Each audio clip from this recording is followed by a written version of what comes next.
जय हिंद, नमस्कार दोस्तों। मैं धर्मराज कुमार अपना यूट्यूब चैनल जीएस से प्रारंभ जीएस भी धर्म में आपका स्वागत करता हूं। दोस्तों, आज का जो हमारा क्लास है वो मैसूर राज पर है। मतलब कि मैसूर राज का उदय कैसे हुआ वो जानेंगे। मैसूर का संबंध अंग्रेज़ों के साथ कैसा था वो भी जानेंगे, जिसमें हम लोग 4 आंग्ल मैसूर युद्ध के बारे में दोस्तों पढ़ेंगे। और सबसे महत्वपूर्ण बात दोस्तों, इसमें हम लोग हैदर अली और टीपू सुल्तान के बारे में जानेंगे। ये क्लास करने के बाद दोस्तों आपको समझ आ जाएगा कि एक निरक्षर व्यक्ति अगर दृढ़ संकल्प कर लिया हो तो किस तरह से अपना एक आम आदमी से राजा बन सकता है। दोस्तों, ये वीडियो देख करके आपको दोस्तों सीख मिलेगी। मतलब हैदर अली के बारे में जान करके आपको बहुत कुछ दोस्तों सीखने को मिलेगा। तो चलिए दोस्तों, हम शुरू करते हैं अपना आज का क्लास प्रारंभ करने से पहले दोस्तों आपको बता दें कि हमारे यूट्यूब चैनल जीएस से प्रारंभ जीएस भी धर्म पर दोस्तों पॉलिटी सीरीज प्रारंभ किया गया था, जो खत्म हो चुका है। लगभग मैंने भाग 6 तक पढ़ा चुका है, साथ उसका प्रीवियस ईयर क्वेश्चन भी दोस्तों करा चुके हैं। तो जा करके वहाँ से आप डेली दोस्तों या जब भी आपको समय मिले तो वहाँ से वीडियो देखिएगा, साथ उसका प्रीवियस ईयर क्वेश्चन भी कीजिएगा दोस्तों, क्योंकि मैंने शुरू से चैप्टर वाइज दोस्तों पढ़ाया है और चैप्टर वाइज दोस्तों PYQ भी उसका हम कराए हैं दोस्तों। और अभी हम मॉडर्न हिस्ट्री सीरीज लेकर चल रहे हैं दोस्तों, जिसमें हम लोग आंग्ल मैसूर युद्ध तक पहुँच चुके हैं। इससे पहले हम लोग आपका यूरोपीय कंपनी का आगमन, कर्नाटक युद्ध के बारे में बता चुके हैं, बंगाल का उदय के बारे में दोस्तों हम लोग पढ़ चुके हैं। उसका PYQ भी दोस्तों हम अपलोड कर चुके हैं, तो उसको भी दोस्तों आप देख लीजिएगा।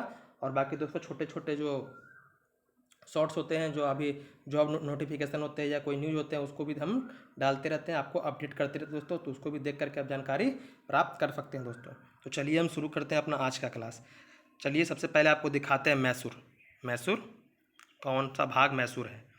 तो जैसे अभी वर्तमान में दोस्तों आप देख रहे हैं, अभी वर्तमान में मैसूर वाला क्षेत्र कौन है। तभी जो कर्नाटक राज्य है दोस्तों हमारा भारत का, वही क्या है दोस्तों, मैसूर राज्य। ये देख रहे हैं जो ये जो है ये मैसूर का दोस्तों प्रांत था। इतना ये जो देख रहे हैं ये क्या था, मैसूर का प्रांत था। इसके ऊपर आप चलिएगा तो देखने को मिलेगा आपको इधर, एक मिनट, इधर देखने को मिलेगा आपको ये पेशवा का क्षेत्र, और ये है दोस्तों निज़ाम का, मतलब कि हैदराबाद दोस्तों।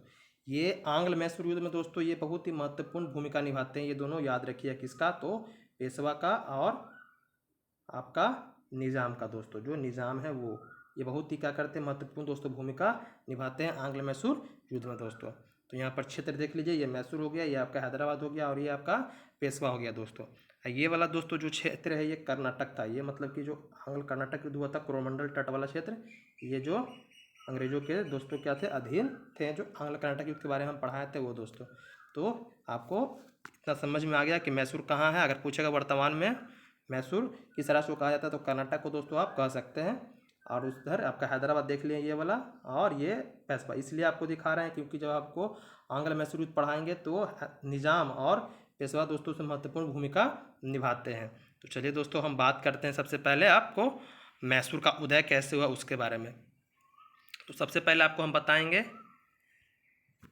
कि 1565 में क्या होता है, तालीकोटा का दोस्तों युद्ध होता है। ये तालीकोटा का, जिसको हम लोग बन्नी हट्टी का युद्ध भी कहते हैं, और राक्षसी तगड़ी का भी दोस्तों युद्ध के नाम से हम दोस्तों जानते हैं। ये किसके बीच में हुआ था दोस्तों, तो ये विजयनगर साम्राज्य और अहमदनगर, गोलकुंडा, बीजापुर, बिदर के दोस्तों संयुक्त सेना के बीच में हुई थी। जिसमें ये संयुक्त सेनाएं क्या होती है, विजयनगर साम्राज्य को दोस्तों हरा देती है, और यहीं से क्या होता है दोस्तों, विजयनगर साम्राज्य का दोस्तों पतन होना शुरू हो जाता है। तो क्या होता है दोस्तों, बता दिए कि विजयनगर पतन होना शुरू हो जाता है। तो 1612 की हम बात करें तो 1612 में क्या होता है कि विजयनगर जो प्रांत था, विजयनगर साम्राज्य था, उसी में दोस्तों एक प्रांत था मैसूर। उसी मैसूर पर क्या होता है कि 1612 में वेंकट द्वितीय नाम के एक राजा वाडियार वंश की क्या करते हैं, स्थापना करते हैं। कहाँ पर, मैसूर में, 1612 में। याद रखिएगा, बहुत ही महत्वपूर्ण प्रश्न है। 1612 में क्या किया, मैसूर में वाडियार वंश की स्थापना किसने किया, तो वेंकट द्वितीय ने किया दोस्तों। उसके बाद हम बात करते हैं 18वीं शताब्दी में क्या होता है, उसी वाडियार वंश क्या होता है, एक राजा बनता है चिक्का कृष्णराज। चिक्का कृष्णराज क्या बनता है दोस्तों, शासक बनता है। कब, 18वीं शताब्दी में दोस्तों। 16वीं शताब्दी में आपका पतन होना शुरू हो गया मैसूर आपका विजयनगर का। 17वीं शताब्दी में आपका वेंकट द्वितीय क्या किया, वाडियार वंश की स्थापना की। 18वीं शताब्दी में दोस्तों क्या होता है, चिक्का कृष्णराज मैसूर की गद्दी पर दोस्तों बैठते हैं, मतलब वाडियार वंश के गद्दी पर दोस्तों बैठते हैं। वही चिक्का कृष्णराज रहते हैं दोस्तों, उसके दो क्या होते हैं, अधिकारी रहते हैं। चिक्का कृष्णराज जो रहते हैं दोस्तों, वो क्या होते हैं, नाम मात्र के राजा रहते हैं, लेकिन जो पूरी शक्ति होती है दोस्तों वो किनके हाथ में होती है, ये इनके जो दो अधिकारी हैं, नेजराज और देवराज, इनके अधीन क्या होता है दोस्तों, पूरी शक्ति मतलब कि मैसूर की दोस्तों रहती है। इसी समय क्या होता है दोस्तों, इसी समय हैदर अली का दोस्तों उदय होता है। इसी समय क्या होता है, हैदर अली का उदय होता है। हैदर अली के बारे में दोस्तों जान करके आपको इनके बारे में अगर जानिएगा, अच्छे से समझिएगा, तो ज़रूर कुछ ना कुछ दोस्तों इनसे आपको प्रेरणा मिलेगी ही मिलेगी। सबसे पहले जानते हैं हम लोग हैदर अली के बारे में। तो हैदर अली का जन्म दोस्तों 1721 में हुआ था, कोलार मैसूर में। जो कोलार देखते हैं, जो सोने की खान के लिए जाना जाता है, वहीं में क्या होता है, इनका जन्म हुआ था। इनके पिताजी क्या थे, फतेह मोहम्मद थे, जो मैसूर राज्य के यहाँ उच्च पद पर थे। इनके पिता पहले मैसूर जो सेना थी दोस्तों, उसमें एक आम सिपाही थे। बाद में क्या होता है, प्रोन्नति होते होते ये ऊंचे पद पर दोस्तों चले जाते हैं। फिर अपने पिता की सिफारिश पर ही क्या होता है, हैदर अली की दोस्तों नियुक्ति क्या होती है, मैसूर की सेना में एक आम सिपाही के रूप में होती है। क्या होती है, मैसूर की सेना में दोस्तों एक सिपाही के रूप में होती है। सिपाही के रूप में दोस्तों भर्ती होने के बाद कैसे हैदर अली क्या होते हैं, मैसूर की गद्दी प्राप्त करते हैं, वो दोस्तों देखने के लिए आपको यहाँ पर मिलेगा। सबसे पहले आपको बताते हैं कि जो हैदर अली थे दोस्तों, ये एक निरक्षर थे। हैदर अली क्या थे, निरक्षर, मतलब इनको पढ़ना लिखना दोस्तों नहीं आता था। किनको, हैदर अली को। फिर भी समझिए कि एक निरक्षर आदमी, अनपढ़ आदमी किस तरह से अपनी योग्यता का प्रयोग करके मैसूर की गद्दी पर बैठा। वो अनपढ़ होते हुए बता दोस्तों, जो हैदर अली थे वो कर्मनिष्ठ और क्या थे, योग्यता, मतलब योग्यता पूर्ण थे। मतलब इनमें योग्यता जो थी कूट कूट कर भरी थी। मतलब कि अपने कोई भी कार्य को दोस्तों ये निष्ठापूर्वक करते थे। इन्हीं योग्यता से खुश होकर के जो नेजराज था, जो चिक्का कृष्णराज का सहायक था, मतलब कि कई एक तरह से प्रधानमंत्री था मैसूर, जो राजवंश थे, जो चिक्का कृष्णराज थे उनके। तो क्या हुआ कि हैदर अली से प्रश्न होकर के, कौन, योग्यता से या खुश होकर के नेजराज ने क्या किया, हैदर अली को 1755 में डिंडीगुल का दोस्तों फौजदार नियुक्त कर दिया। ये डिंडीगुल दोस्तों वर्तमान में आपका तमिलनाडु वाला क्षेत्र में पड़ता है। तो ये डिंडीगुल का फौजदार नियुक्त कर दिया, मतलब कि जो मैसूर राज्य था उसका डिंडीगुल जो है मैसूर राज्य के अंतर्गत एक, समझिए तो एक सेना का प्रशिक्षण केंद्र था दोस्तों। तो उसी सेना का प्रशिक्षण केंद्र का जो अध्यक्ष किसको बना दिया, तो आपका हैदर अली को। कब बना दिया, तो 1755 में। याद रखिए कैसे कैसे हैदर अली अब आगे बढ़ रहा है, देखिए अपनी योग्यता के बल पर। उसके बाद दोस्तों जब हैदर अली 1755 में डिंडीगुल का दोस्तों फौजदार बन जाता है, तो उसने दो काम करता है, मतलब कि दो काम किए। पहला काम किया, खांडे राव को दोस्तों अपना सलाहकार नियुक्त किया, क्योंकि बता दिए कि ये अनपढ़ था, तो इसीलिए एक अपना पढ़ा लिखा ब्राह्मण को दोस्तों, खांडे राव क्या थे, ब्राह्मण थे, ब्राह्मण को अपना सलाहकार नियुक्त किया। उसके बाद दूसरा काम किया दोस्तों कि फ्रांसीसियों की मदद से जो डिंडीगुल था वहाँ पर आधुनिक शस्त्रागार की स्थापना की। मतलब कि जो परंपरागत हथियार थे दोस्तों, उसके स्थान पर क्या किया, आधुनिक शस्त्रागार। मतलब कि अगर हमें युद्ध जीतना है तो हमें, हमारे पास आधुनिक तरीके के हथियार होने चाहिए। जब दोस्तों इतना कर लेता है और अपनी सेना की स्थिति मजबूत कर लेता है, तो उसके बाद अपने सेना को लेकर दोस्तों जो मैसूर की राजधानी थी श्रीरंगपट्टनम, उस पर दोस्तों आक्रमण कर देता है। कौन, हैदर अली। आक्रमण करने के फलस्वरूप जो निज राज रहता है प्रधानमंत्री चिक्का कृष्णराज का, उसको दोस्तों बंदी बना लेता है। और बंदी बनाने के बाद दोस्तों स्वयं इसके पद पर दोस्तों आसीन हो जाता है, मतलब स्वयं क्या होता है, प्रधानमंत्री बन जाता है। कौन, हैदर अली। देखिए कैसे कैसे हुआ, डिंडीगुल का आपका फौजदार बना, फौजदार बनने के बाद दो काम किया, खांडे राव को सलाहकार नियुक्त किया और फ्रांसीसियों की मदद से दोस्तों आधुनिक शस्त्रागार की स्थापना की, अपनी सेना की स्थिति मजबूत की और श्रीरंगपट्टनम पर दोस्तों आक्रमण कर दिया। और जो निज राज था प्रधानमंत्री, उसको बंदी बना करके क्या किया, स्वयं प्रधानमंत्री दोस्तों बन गया। उसके बाद 1761 में क्या होता है कि बता दिए कि राजा क्या था दोस्तों, राजा अयोग्य था। उसमें किसी प्रकार की मतलब योग्यता नहीं थी कि वो अपने मैसूर जो राज्य उसको संभाल सके। तो मौका देख करके हैदर अली ने 1761 में क्या किया, राजा को अपदस्थ कर मैसूर की गद्दी दोस्तों हासिल कर लिया। मतलब गया मैसूर की गद्दी पर दोस्तों बैठ गया। कौन, हैदर अली। देखिए 1761 में क्या हुआ, हैदर अली मैसूर का शासक दोस्तों बन गया। इतना समझ में आ गया दोस्तों। आगे आते हैं, अब देखते हैं हैदर अली के विजय अभियान। जब शासक बनता है दोस्तों तो क्या करता है, जो उनके विजय, जो आपके आसपास के क्षेत्र होते हैं, उसको धीरे धीरे क्या होता है, अपने अधीन करना शुरू करता है। इसमें आपका बदनूर, सेरा, कनारा, रायदुर्ग, चित्तलदुर्ग, ये सब जो क्षेत्र होते हैं दोस्तों, इस पर क्या करता है हैदर अली अपना अधिकार कर लेता है। इस तरह से क्या करता है, अपने साम्राज्य का दोस्तों विस्तार करना हैदर अली शुरू करता है। अब आपको यहाँ पर यह समझना है, यहाँ पर एक हम कि अब प्रश्न उठता है कि हैदर अली इतनी तेजी से कैसे अपना विस्तार किया। सोच रहे होंगे कि हैदर अली इतना तेजी से विस्तार कैसे किया, और भी तो हमारे हैदराबाद है, पेशवा है, यहाँ अंग्रेज भी आ चुके हैं, ये सब क्या कर रहे हैं कि हैदर अली इतनी तेजी से आगे बढ़ रहा है।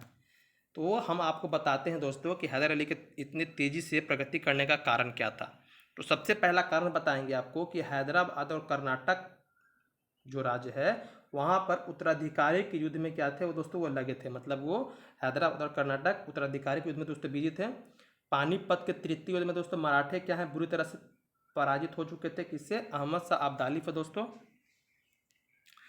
और अंग्रेज और फ्रांसीसी क्या थे दोस्तों, आपस में क्या है युद्ध लड़ रहे थे। जो इसी समय आपका कर्नाटक युद्ध होता है, आपका सप्तवर्षीय होता है, इसी समय दोस्तों क्या होता है अंग्रेज और फ्रांसीसियों के बीच में, मतलब कि अंग्रेज और फ्रांसीसी के बीच में दोस्तों होते हैं।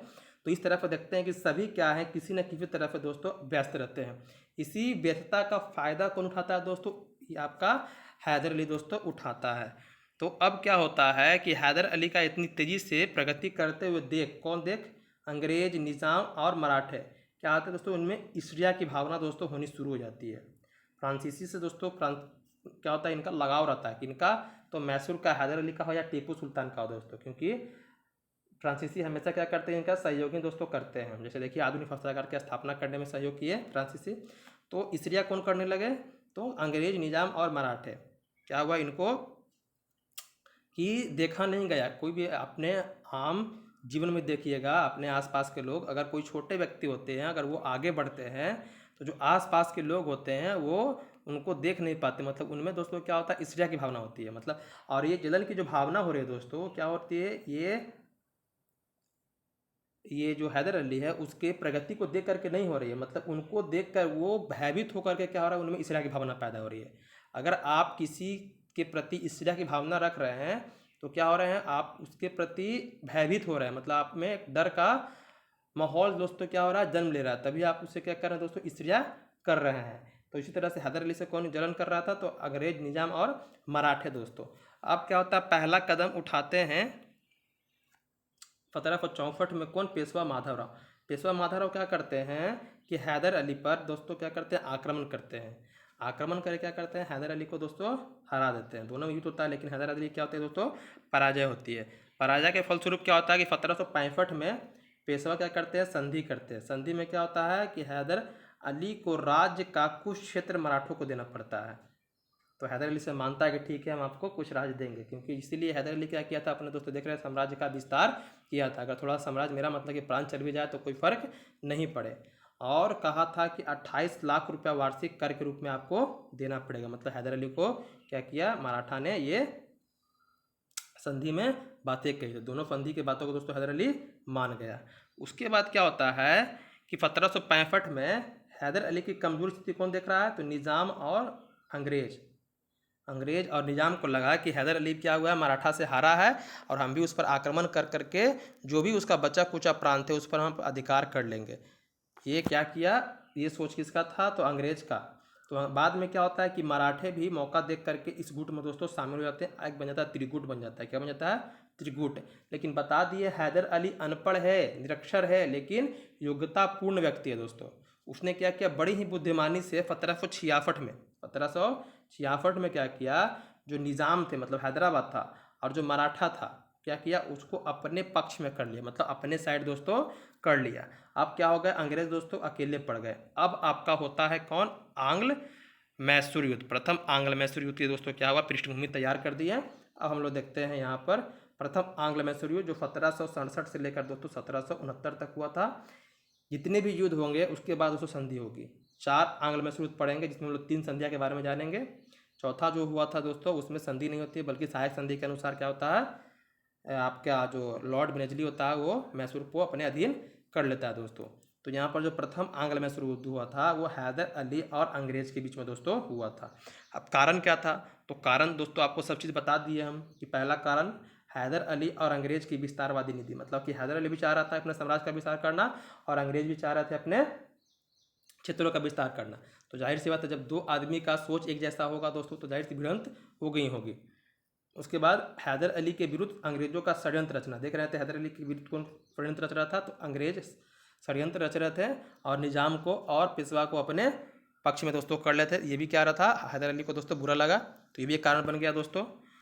तीसरा कारण था कि हैदर अली का फ्रांसीसी के प्रति झुकाव। फ्रांसीसियों के प्रति झुकाव बता दिए कि हैदर अली का था, मतलब मैसूर का था या हैदर अली हो, आगे जो टीपू सुल्तान भी आएगा दोस्तों तो उसका भी झुकाव फ्रांसीसियों के प्रति रहेगा, जो अंग्रेजों को दोस्तों पसंद नहीं आया। अब एक दोस्तों तात्कालिक कारण था जिससे युद्ध शुरू हो गया था, वो था दोस्तों हैदर अली ने क्या किया कि अंग्रेजी जहाज बेड़ा था जिसको कन्नड़ तट पर दोस्तों क्या किया, नष्ट कर दिया। जब ये नष्ट कर दिया तो उसके बाद क्या होता है, युद्ध दोस्तों शुरू होता है, जो तत्कालिक कारण दोस्तों बनता है प्रथम आंग्ल मैसूर युद्ध का। अब क्या होता है, तो अंग्रेज का दोस्तों एक अंग्रेज अधिकारी रहता है जिसका नाम था जनरल स्मिथ। जनरल स्मिथ क्या करते हैं, अपनी सेना लेकर के हैदर अली के जो प्रांत रहता है चगमा और त्रिमोमाली पर क्या करते दोस्तों, अधिकार कर लेता है। ये दोनों प्रांत पर क्या किया, अधिकार कर लिया। चंगमा और त्रिनोमाली पर क्या किया, अंग्रेज अधिकार कर लिया। इधर हैदर अली भी अपनी सेना लेकर के जो अंग्रेजी प्रांत थे मंगलोर पर दोस्तों क्या कर दिया, अधिकार कर लिया। उसके बाद जो अंग्रेजों का जो बहुत ही बड़ा प्रांत था, जो उस समय मद्रास, जो एक प्रेसिडेंसी के रूप में था, उसकी ओर आगे बढ़ना कौन शुरू कर दिया आपका, तो हैदर अली दोस्तों बढ़ना शुरू कर दिया। अब अंग्रेज दोस्तों हो गए विवश। अंग्रेज क्या हो गया दोस्तों, विवश हो गए। उन्हें लगा कि हैदर अली से हमें पार पाना मुश्किल है, इसलिए क्या किया, वो विवश होकर के संधि का प्रस्ताव दोस्तों क्या करते हैं, हैदर अली के समक्ष रखते हैं। तो प्रथम आंग्ल मैसूर युद्ध में दोस्तों एक संधि होता है जिसका नाम क्या है, मद्रास की संधि। खत्म कहाँ हुआ था, मद्रास में ही खत्म हुआ था। मद्रास की ओर कौन बढ़ रहा था, हैदर अली बढ़ रहा था। तो यहीं पर क्या होता है, मद्रास की संधि से दोस्तों क्या होता है, प्रथम आंग्ल मैसूर युद्ध खत्म होता है। तो प्रथम आंग्ल मैसूर युद्ध में जो संधि होता है, मद्रास की संधि कब होती है, तो 1769 को होती है दोस्तों। इसमें दो बातें कही जाती है। पहली बात कही जाती है कि जो भी एक दूसरे का प्रांत जीते हैं वो क्या करेंगे, लौटा देंगे। और जब भी संकट होगा एक दूसरे को, एक दूसरे के संकट में दोस्तों क्या करेंगे, सहायता करेंगे, मदद करेंगे। ये बातें क्या हुई, मद्रास की संधि में दोस्तों हुई। और जो संधि दोस्तों होती है वही क्या होती है, अगले युद्ध का कारण बनता है दोस्तों। ये भी आप दिमाग में बैठा लीजिएगा। अब क्या होता है कि संधि 1769 में हो गया। फिर 1771-72 में क्या होता है, फिर से जो पेशवा माधव राव है वो हैदर अली पर क्या है दोस्तों, आक्रमण किया। किंतु यहाँ पर अंग्रेज सहायता करने नहीं आते हैं। जैसे बता दिए कि संधि में हुआ था कि जब भी संकट आएगा तो हम एक दूसरे की सहायता करेंगे। किंतु यहाँ पर क्या हुआ, जब पेशवा ने हैदर अली पर आक्रमण किया और हैदर अली ने अंग्रेजों से सहायता की मांग की, तो अंग्रेज क्या हुए, सहायता के लिए दोस्तों नहीं आए। जिससे क्या हुआ दोस्तों, हैदर अली नाखुश हो गया। हैदर अली को लगा कि आप तो हमसे संधि किए थे, लेकिन आप क्या किए, संधि का दोस्तों उल्लंघन कर दिए। अब क्या होगा दोस्तों, आपका द्वितीय आंग्ल मैसूर युद्ध दोस्तों शुरू होगा। तो द्वितीय आंग्ल मैसूर युद्ध होता है आपका कब, 1780 से लेकर 84 के बीच तक होता है दोस्तों। कारण क्या होता है इसका, तो पहला है कि संधि का उल्लंघन किया कौन, अंग्रेज। और दूसरा है दोस्तों क्या कारण था इसका, कि अंग्रेजों द्वारा फ्रांसीसी बस्ती जो माहे है उस पर कब्जा कर लिया। मतलब जो माहे जो देख रहे हैं, ये क्या था दोस्तों, ये मैसूर के अधीन था। जो हैदर अली किसको दे रखा था, तो फ्रांसीसी को दे रखा था दोस्तों। इस पर क्या करते हैं अंग्रेज दोस्तों, अधिकार कर लेते हैं, जो हैदर अली को दोस्तों पसंद नहीं आता है। उसके बाद क्या होता है, हैदर अली क्या करते हैं, जो निजाम और मराठे रहते हैं फिर से क्या किए, उसको अपने गुट में शामिल किए। 1779 में हैदर अली ने निजाम और मराठे को अपने साथ लेकर के दोस्तों एक त्रिगुट संघ बना लिया, जैसे कि प्रथम आंग्ल मैसूर युद्ध में होता है। उसके बाद क्या होता है, उसके बाद अंग्रेज भी क्या करते हैं, अपनी सेना तैयार करते हैं और दो सेनाएं क्या करते हैं, हैदर अली को हराने के लिए दोस्तों भेजते हैं। एक आपका भेजते हैं हेक्टर मुंडे के नेतृत्व में, जो मद्रास से आती है सेना दोस्तों, जिसको टीपू क्या करता है, रास्ते में दोस्तों रोक लेता है, रास्ते में मतलब इसे युद्ध करने लगता है। और दूसरा जो कर्नल वैली के नेतृत्व में भेजता है गुंटूर, ये दोस्तों पहुंचता है हैदर अली के पास। जो हैदर अली क्या करते हैं, इसको बुरी तरह से दोस्तों क्या करते हैं, पराजित करते हैं। जिससे क्या होता है, बहुत ही बेइज्जती तरीके से, मतलब कि बेइज्जत तरीके से आपका अंग्रेज दोस्तों हैदर अली से पराजित हुए। अब हैदर अली से हार कर क्या होता है, मुनरो और जो वेली अपनी जान बचाकर दोस्तों भागता है। जब इस बात की खबर पहुंची कहाँ पर, बंगाल में, क्योंकि उस समय बंगाल में क्या रहता है, जो गवर्नर जनरल रहते हैं, गवर्नर जनरल रहते हैं बंगाल के, उस समय वारन हेस्टिंग था। तो जब इस बात की खबर पहुंची वारन हेस्टिंग को, तो उसको बहुत ही बुरा लगा कि हम प्लासी का युद्ध जीत गए हैं, बक्सर का युद्ध जीत गए, उतने बड़े बड़े महान योद्धा को हरा दिए हैं, और ये हैदर अली क्या चीज़ है। तो मतलब कि लगा उसको कि क्या, जब बेइज्जती लगा तो उसने क्या किया, तुरंत एक दोस्तों सेना तैयार की। किसके नेतृत्व में, तो चार्ल्स आयरकुट के नेतृत्व में दोस्तों क्या होता है, उसने तुरंत अपनी सेना एक तैयार की और दक्षिण में भेजा दोस्तों। मतलब कि मैसूर, मतलब कि अंग्रेज ने क्या किया, हैदर अली को हराने के लिए दक्षिण में चार्ल्स आयरकुट के नेतृत्व में एक सेना दोस्तों भेजी। और 1781 में क्या किया, आयरकुट ने हैदर अली को पोर्टे नोवा और पिलीनोर का जो युद्ध हुआ उसमें क्या किया दोस्तों, हैदर अली को दोस्तों हरा दिया। और ये दोनों जो प्रांत देख रहे हैं इस पर क्या किया, कब्जा कर लिया दोस्तों, हरा करके इस पर कब्जा कर लिया। अब आपको यहाँ पर ये बात समझना है कि हैदर अली तो इतना जीत रहा था, अब वो हारा कैसे? तो हारा दोस्तों अपने जो संबंध होते हैं, जो अपने दोस्त होते हैं, उसी के दगाबाजी के कारण दोस्तों क्या होता है, हार गया था दोस्तों।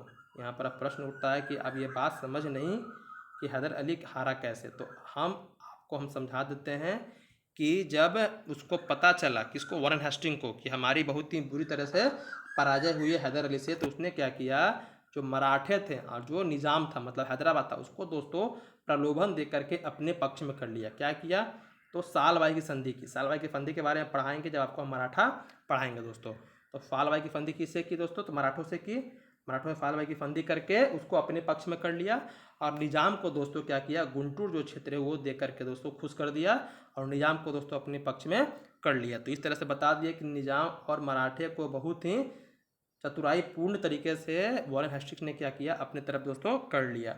ये बता दिए कि जब भी दोस्तों आधुनिक भारतीय इतिहास आप पढ़िएगा और अंग्रेज़ों के बारे में जानिएगा, तो अगर हमारे भारत में दोस्तों प्रारंभ से ही अगर एकता स्थापित रहती आपस में, तो कभी भी कोई विदेशी शक्ति हम पर दोस्तों हुकूमत नहीं करती। यहाँ पर देखिए, जब यहाँ पर हैदर अली क्या कर रहा था, विजय मतलब विजय हासिल कर रहा था, जब इनके साथ कौन थे, निजाम और मराठे थे।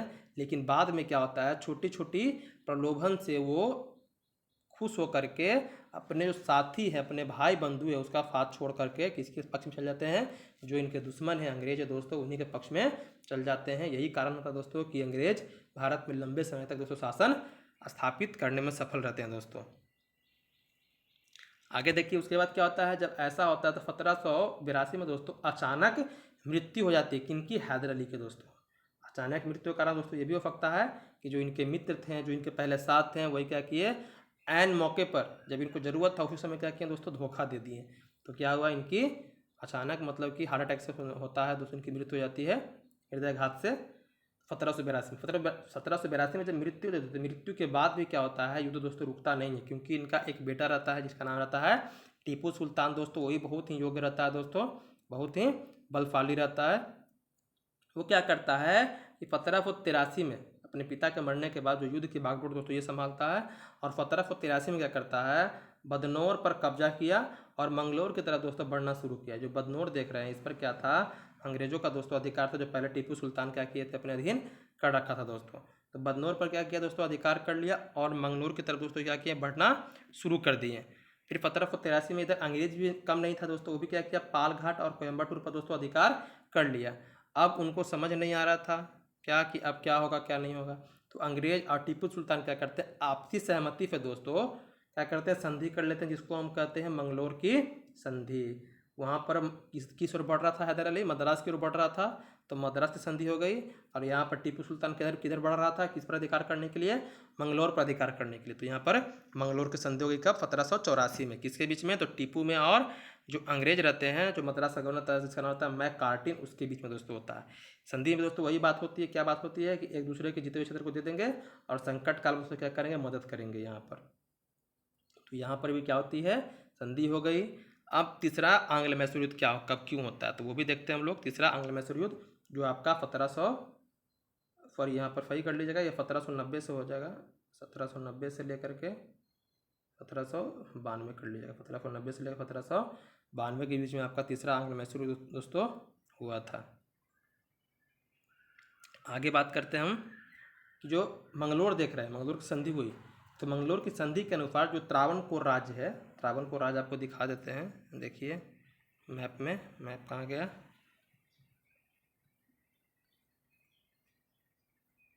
देखिए यही त्रावणकोर है, देख रहे हैं। जब मंगलोर की संधि हुई, तो मंगलोर की संधि के अनुसार जो त्रावणकोर राज्य देख रहे हैं, ये क्या था, ये ब्रिटिश राज्य के संरक्षण में था, मतलब ब्रिटिशों के संरक्षण में दोस्तों था। यहाँ पर राजा थे, लेकिन वो किसका संरक्षण में था, तो ब्रिटिशों के संरक्षण में दोस्तों था। अब आइए देख लिए,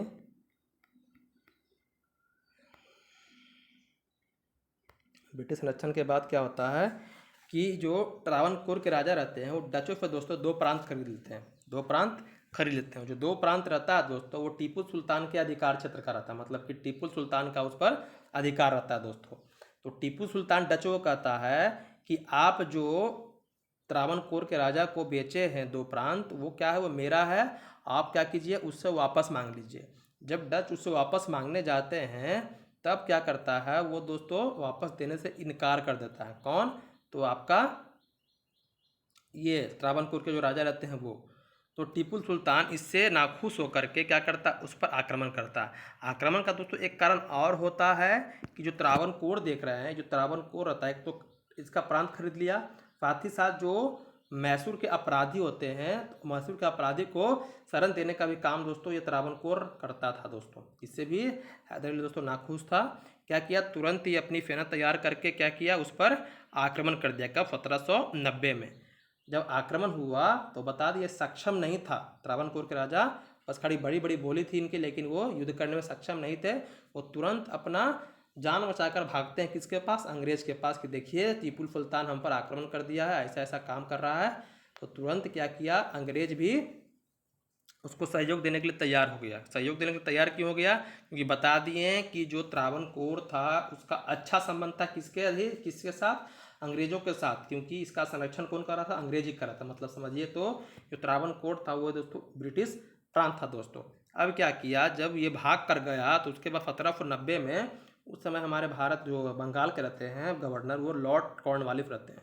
लॉर्ड कॉर्नवालिस क्या किया, 1790 में जनरल मिडोज के नेतृत्व में दोस्तों एक सेना भेजता है, किसको रोकने के लिए, तो टीपू को रोकने के लिए। लेकिन ये जनरल मिडोज रहता है दोस्तों, ये क्या था, असफल होता है और ये अपना जान बचाकर भागने में दोस्तों सफल हो जाता है, क्योंकि टीपू इसमें बुरी तरह से क्या करता है, इसको पराजित करता है दोस्तों। उसके बाद क्या करता है, 1790 में फिर एक घटना होती है दोस्तों कि कॉर्नवालिस समझ गया था कि अगर हमें टीपू से युद्ध करना है, युद्ध जीतना है, तो पहले जो मराठा निजाम है उसको पहले अपने फाइट करना है। नहीं तो टीपू अपने फाइट इसको कर लिया तो फिर हमें युद्ध जितना बड़ा मुश्किल काम हो जाएगा। किससे? तो टीपू सुल्तान से। तो क्या किया कॉर्नवालिस ने, तो निजाम और मराठे को दोस्तों संधि करके अपने साइड दोस्तों कर लिया और अपनी सेना तैयार करके युद्ध और सेना तैयार किया, और उसका नेतृत्व दोस्तों खुद किया। मतलब सेना का संचालन दोस्तों क्या किया, खुद किया। और श्रीरंगपट्टनम जो टीपू सुल्तान की राजधानी थी उस पर दोस्तों आक्रमण कर दिया। क्या होता है, जब आक्रमण करता है तो टीपू अपनी सेना तैयार करके रखा था और कॉर्नवालिस भी अपनी सेना तैयार करके उस पर आक्रमण कर, दोनों में दोस्तों क्या होता है, घमासान युद्ध होता है, जिसमें दोस्तों क्या होता है, टीपू की पराजय होती है। पराजय मतलब दोस्तों टीपू हार नहीं मानता है। कॉर्नवालिस भी क्या होता है, इस युद्ध में दोस्तों उसको पीछे हटना पड़ता है। मतलब कि युद्ध में क्या हुआ, ये हावी हुआ टीपू पर, लेकिन फिर भी क्या हुआ दोस्तों, इसको पीछे हटना पड़ा। किंतु बाद युद्ध बता दिया कि युद्ध हुआ दोनों में, टीपू क्या होता है यहाँ पर, ये कॉर्नवालिस पर हावी हो जाता है, लेकिन अंततः इसको भी पीछे हटना पड़ता है। और पुनः क्या होता है कि वो फिर से अपनी सेना तैयार करता है। कौन? कॉर्नवालिस फिर से सेना तैयार किया। कब? 1791 में तैयार किया। और जो श्रीरंगपट्टनम था दोस्तों उस पर फिर से क्या किया, आक्रमण किया, लेकिन बाहरी क्षेत्र पर दोस्तों आक्रमण किया। और बाहरी क्षेत्र पर आक्रमण करते करते सभी बाहरी नगरों को दोस्तों उस पर अपना अधिकार कर लिया। तो टीपू को लगा कि अब इससे हम जीत नहीं पाएंगे, और दोस्तों क्या करता है, कॉर्नवालिस के समक्ष आत्मसमर्पण दोस्तों कर देता है। पहला देखे तो पहला युद्ध जीत गया था, दूसरा युद्ध समझे तो मैसूर जीता था दोस्तों, लेकिन तीसरा क्या हुआ दोस्तों, बुरी तरह से टीपू क्या हुआ, पराजय हुआ। अब टीपू की जब हार हुई तब जो संधि होगा दोस्तों, तो संधि वो अंग्रेजों के इच्छा अनुसार होगा। तो टीपू जब आत्मसमर्पण करता है तो उसके बाद दोस्तों संधि होती है। कौन सी संधि? तो श्रीरंगपट्टनम की संधि। देखिए जितनी भी संधि होती है सब क्या है, प्रांत से दोस्तों जुड़े हुए हैं। पहला जो मद्रास की ओर बढ़ा तो मद्रास की संधि, दूसरा मंगलोर की ओर बढ़ा तो मंगलोर की संधि, तीसरा श्रीरंगपट्टनम का था तो श्रीरंगपट्टनम की संधि दोस्तों होती है। कब? 1792 में। 1792 में दोस्तों क्या होता है, संधि होता है 1792 में श्रीरंगपट्टनम की। तो इसमें कौन कौन सी बातें कही जाती है, तो टीपू कहता है कि युद्ध का हार जाना आपको 3 करोड़ रुपया देना पड़ेगा। कौन कहा? कॉर्नवालिस मतलब अंग्रेज कहें। 3 करोड़ क्यों? बता दिए कि जब निजाम को और मराठे को अपने पक्ष में करता है कौन? कॉर्नवालिस।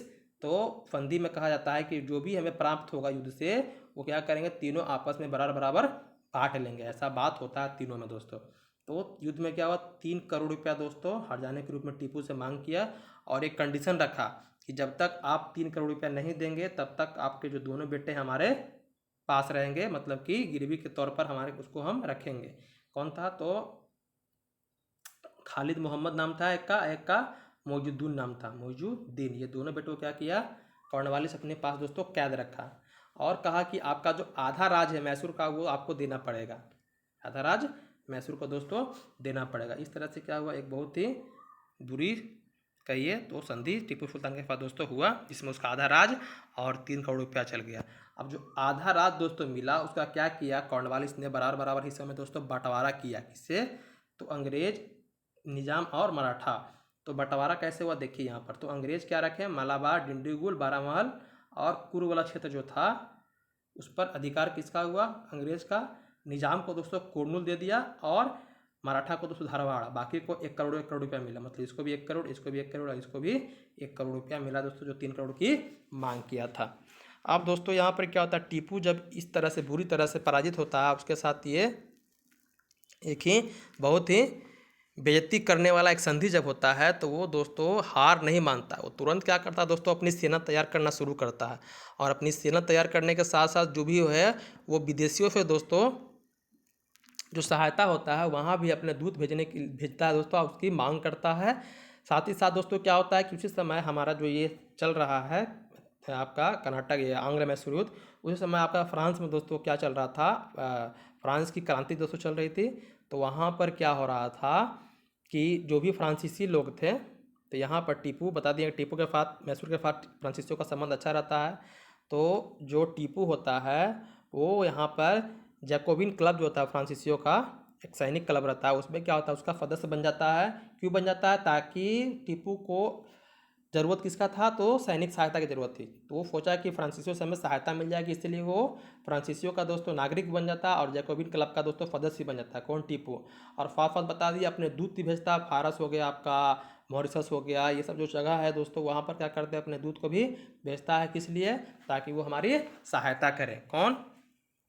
जो विदेशी हैं, ताकि हमारे अंग्रेज से दोस्तों जीत सकें। क्योंकि जो निजाम और मराठे हैं जो अपने हैं वो क्या कर रहे हैं, इनसे टीपू से क्या किए हैं, धोखा किए हैं और किसके पक्ष में चल गए हैं, अंग्रेज के पक्ष में दोस्तों चल गए हैं। तो यहाँ पर देखिए बता दिए जो थर्ड आंग्लो मैसूर युद्ध हुआ तो कैसे वो बंटवारा देख लीजिए, वही है यहाँ पर देख लीजिए। ये जो मैसूर बता दिए, मैसूर का आधा प्रांत चल गया, तो ये वाला क्षेत्र मिल गया पेशवा को, ये वाला मिल गया निजाम को, और ये जो क्षेत्र देख रहे हैं क्या मिल गया दोस्तों, किसको मिल गया, आपको अंग्रेज को दोस्तों। तो इतने प्रांत जब चल जाते हैं किसके, आपका टीपू का, तो उसको दोस्तों सहज नहीं आता, मतलब सहन नहीं होता कि कैसे हो गया, क्या हो गया। उसके बाद आपका यही कारण जो बनता है चौथा आंग्ल मैसूर युद्ध का दोस्तों। चौथा आंग्ल मैसूर युद्ध होता है आपका 1799 में। टीपू सुल्तान और आपका अंग्रेज, जिसमें लॉर्ड कॉर्नवालिस रहता है। तो यहाँ पर एक कारण पहले तो था कि युद्ध में पराजय होती है, बुरी तरह से पराजय होती है। तीसरा का आपका कर्नाटक युद्ध के साथ संधि जो हुआ बुरी तरह बेइज्जत करने वाला संधि वो। और उसके बाद जो जब कॉर्नवालिस के बाद अगला जो बंगाल का गवर्नर बनता है लॉर्ड वेलेस्ली, ये क्या करता है, एक दोस्तों लाता है नीति जिसका नाम रहता है सहायक संधि, नाम रहता है सहायक संधि रहता है। इसको स्वीकार करने के लिए दाव डालता है किस पर, टीपू पर। लेकिन टीपू क्या करता है, ये मना कर देता है, मतलब जो प्रस्ताव भेजा वो प्रस्ताव को क्या किया, ठुकरा दिया। कौन? टीपू। जब टीपू क्या किया, जब ठुकरा दिया तो उसके बाद क्या किया, अपनी सेना तैयार करके वेलेस्ली ने क्या किया, टीपू पर दोस्तों आक्रमण कर दिया। और टीपू भी दोस्तों तैयार था कि हमें अपना युद्ध का बदला लेना है। जो तीसरा कर्नाटक युद्ध हुआ था उसमें हमको बहुत ही बुरी तरह से पराजय हुई थी, उसका युद्ध का हमें अंग्रेजों से बदला लेना। टीपू अपनी सेना तैयार करके दोस्तों तैयार था, सेना तैयार किया और वो भी इधर से वेलेस्ली आया, इधर से अपनी सेना लेकर के कौन गया, आपका टीपू गया। लेकिन क्या होता है दोनों के बीच में दोस्तों घमासान युद्ध होता है। और युद्ध में जो युद्ध का मैदान होता है दोस्तों उसी में क्या होता है दोस्तों, जो टीपू होता है वीर गति को दोस्तों प्राप्त करता है। मतलब कि इसमें चौथा जो आंग्ल मैसूर होता है दोस्तों उसमें क्या होता है, टीपू की दोस्तों पराजय होती है और टीपू दोस्तों क्या होता है, मारा जाता है। वही जो इसका दुर्ग रहता है, दुर्ग के द्वार पर दोस्तों क्या टीपू लड़ते लड़ते दोस्तों मारा जाता है। इस तरह से क्या होता है मैसूर पर दोस्तों बाद में टीपू के मरने के बाद नियंत्रण कर लेता है कौन, वेलेस्ली दोस्तों मैसूर पर अधिकार कर लेता है। जब मैसूर पर दोस्तों टीपू की जब पराजय होती है, टीपू की जब हत्या हो जाती है युद्ध में, टीपू जब मारा जाता है, तो यहाँ से क्या होता है मैसूर से जो मुस्लिम राजवंश था, मतलब जो मुसलमान जो टीपू सुल्तान और हैदर अली हैं वो क्या था, मुस्लिम थे। तो वो क्या होता है कि मैसूर से मुसलमानों का दोस्तों जो सत्ता था वो खत्म करके फिर से जो पुनः जो वाडियार वंश थे, जो हिंदू वंश थे, इसको क्या किया अंग्रेज दोस्तों स्थापित किया। और जो वाडियार वंश की स्थापना करने के बाद चामराज के पुत्र रहते हैं 2 वर्षीय, मतलब अल्पवयस्क रहते हैं, इसका नाम रहता है कृष्णराज तृतीय। कृष्णराज तृतीय को दोस्तों क्या करता है, राजा बनाता है कौन, अंग्रेज। और इससे सहायक संधि दोस्तों क्या करता है, कबूल करवा लेता है। मतलब सहायक संधि पर दोस्तों हस्ताक्षर करा करके मैसूर को अपने प्रभाव में मतलब अपने उस पर अधिकार दोस्तों कर लेता है और अंततः पूरी तरह का जो अधिकार करता है वो आपका 1834 में जो विलियम बेंटिक जब बनता है गवर्नर बंगाल का, तो वो क्या करता है 1834 में दोस्तों मैसूर को जीत करके अंग्रेज साम्राज्य में दोस्तों मिला लेता है। तो इस तरह से क्या मैसूर भी दोस्तों अंग्रेज के अधीन आ जाते हैं। अब देखिए यहाँ पर ये जो मैसूर देख रहे हैं आप, अगर ये और आपके पेशवा और निज़ाम हमेशा अगर मैसूर के साथ रहते तो भारत पर जो अंग्रेज इतने लंबे समय तक शासन किए, तो हमें नहीं लगता दोस्तों यहाँ पर शासन करने में दोस्तों सफल आते। भले ही मतलब कि इनकी सोच नहीं थी कि हमें अंग्रेज को बाहर खदेड़ देना है, लेकिन फिर भी दोस्तों अंग्रेज डरे समय रहते हैं। जब भी इनमें राष्ट्रवादी भावना जागती तो जरूर कभी मतलब कि अंग्रेज को यहाँ से खदेड़ सकते थे दोस्तों। अब देखिए उसके बाद टीपू के बारे में थोड़ा जान लीजिए। टीपू का दोस्तों जन्म जो हुआ था आपका 1750 में हुआ था और राजा कब बना, तो इनके पिता की मरने के बाद 1782 में। जो द्वितीय आंग्ल मैसूर युद्ध हुआ इनके पिता की डेथ हो गई और चतुर्थ आंग्ल मैसूर युद्ध में टीपू का दोस्तों मृत्यु हो जाता था। दोनों याद रखिएगा। अब देखिए यहाँ पर क्या हुआ, टीपू से जरूर कुछ बातें जान लीजिए। तो वह श्रृंगेरी जगत गुरु शंकराचार्य थे, उनके जो दोस्तों ये महान प्रशंसक थे, मतलब इनको दोस्तों बहुत ही मानता था टीपू। और जो मराठा दोस्तों क्या किए थे, नष्ट कर दिए थे देवी शारदा की मूर्ति को, उसको निर्माण करने के लिए टीपू क्या था दोस्तों धन दिया था, मतलब कि उसको निर्माण करने के लिए जो भी धन की खर्च होता था वो टीपू दोस्तों दिया था। टीपू का दोस्तों एक आत्मकथा है जिसका नाम था तारीख ए खुदाई। टीपू की आत्मकथा का नाम है तारीख ए खुदाई। उसके बाद दोस्तों हम देखते हैं फतुआत मुजाहिदीन नाम से एक सैन्य पुस्तक भी दोस्तों क्या किया लिखा है, किसने, टीपू ने। हैदर अली दोस्तों भले ही क्या था निरक्षर था, लेकिन टीपू को दोस्तों पढ़ाया था। टीपू अरबी फारसी जो है लैंग्वेज है आपका कन्नड़ भाषा है, इसमें क्या था निपुणता दोस्तों हासिल किया हुआ था। कौन, टीपू सुल्तान। साथ साथ दोस्तों इसके बारे में जान लीजिए, जो पुस्तक लिखा था ये वाला, उसमें दोस्तों रॉकेट साइंस और रॉकेट ब्रिगेड से संबंधित जानकारी दिया था। मतलब कि जो पहला रॉकेट बनाने का जो काम करता है अगर हम बात कर ले तो ये टीपू दोस्तों करता है। कौन, टीपू सुल्तान। उसके बाद दोस्तों उसने अपने पिता हैदर अली द्वारा प्रारंभ की गई लाल बाग परियोजना जो बेंगलुरु में शुरू की गई थी पूरा किया, और कावेरी नदी पर कृष्णराज सागर बांध दोस्तों क्या किया, बनाया। कृष्णराज सागर बांध ये टीपू सुल्तान दोस्तों द्वारा क्या किया था, पूरा किया गया था, जो कृष्णा नदी पर दोस्तों कावेरी नदी पर दोस्तों बनाया गया है। अब दोस्तों जो हम लोग पढ़ लिए हैं चारों मैसूर युद्ध, उसको हम संक्षेप में दोस्तों यहाँ पर देख लेते हैं। आपके एग्ज़ाम के लिए बहुत ही ज़रूरी होगा दोस्तों। यहाँ पर आपके लिए महत्वपूर्ण यही होगा, ये है, और जो संधि हुआ दोस्तों ये, बाकी याद भी रख सकते हैं। जैसे देखिए प्रथम आंग्ल मैसूर युद्ध 1767 से 69 के बीच में हुआ था। अंग्रेज और हैदर अली के बीच में सीमा विवाद को लेकर हुआ था। क्या करना था, अपने साम्राज्य का विस्तार करना था। संधि कौन हुई थी, तो मद्रास की संधि बता दिए थे कि हैदर अली मद्रास पर अधिकार करने के लिए बढ़ रहा था, तो अंग्रेज क्या करते हैं वहाँ पर संधि करते हैं, इसलिए मद्रास की संधि दोस्तों होती है, इसमें अंग्रेज की पराजय होती है। द्वितीय आंग्ल मैसूर युद्ध 1780 से लेकर 1784 तक होता है। अंग्रेज द्वारा फ्रांसीसी बंदरगाह माही पर अधिकार कर लेता है। साथ साथ जो संधि का उल्लंघन किया था वो भी दोस्तों इसका कारण रहता है। इसमें संधि कौन होता है, तो मंगलूर की संधि दोस्तों होती है। ये दोस्तों युद्ध क्या होता है, अनिर्णायक रहता है, मतलब कि इसमें न किसी की हार न किसी की जीत होती है दोस्तों। तृतीय जो आंग्ल मैसूर युद्ध होता है 1790 से 1792 तक होता है। टीपू द्वारा त्रावणकोर पर आक्रमण, त्रावणकोर जो था उस पर आक्रमण क्यों किया था, क्योंकि त्रावणकोर डचों से टीपू के राज को खरीद लिया था और इसके अपराधियों को दोस्तों क्या कर फरन दे रहा था। इसमें संधि कौन होता है, 1792 में होता है श्रीरंगपट्टनम की संधि। इसमें टीपू की क्या होती है, बुरी तरह से दोस्तों पराजय होती है, वही कारण बनता है चौथे आंग्ल मैसूर युद्ध का दोस्तों। चतुर्थ आंग्ल मैसूर युद्ध होता है जो 1799 में होता है। टीपू द्वारा सहायक संधि स्वीकार न करना, मतलब कि जो लॉर्ड मेली की सहायक संधि होती है उसे टीपू सुल्तान स्वीकार नहीं करता है, तो सेना लेकर के अपने इस पर क्या करता है, आक्रमण दोस्तों कर देता है। इसमें क्या टीपू की दोस्तों युद्ध मतलब वध होती है, मतलब कि इसमें टीपू क्या होता है, मारा जाता है। चतुर्थ आंग्ल मैसूर युद्ध में टीपू को दोस्तों पराजय होती है। दूसरा में दोस्तों इनके पिताजी मारे गए, चौथा में टीपू मारा गया। तो इस तरह से दोस्तों याद रखिएगा। बाकी अच्छे से पढ़ाई कीजिएगा दोस्तों, और कोई पॉइंट समझने में दिक्कत हुआ होगा तो हमें कमेंट कर जरूर बताइएगा, और अपने दोस्तों को दोस्तों शेयर कीजिएगा ताकि उनको भी दोस्तों सीखने के लिए मिले।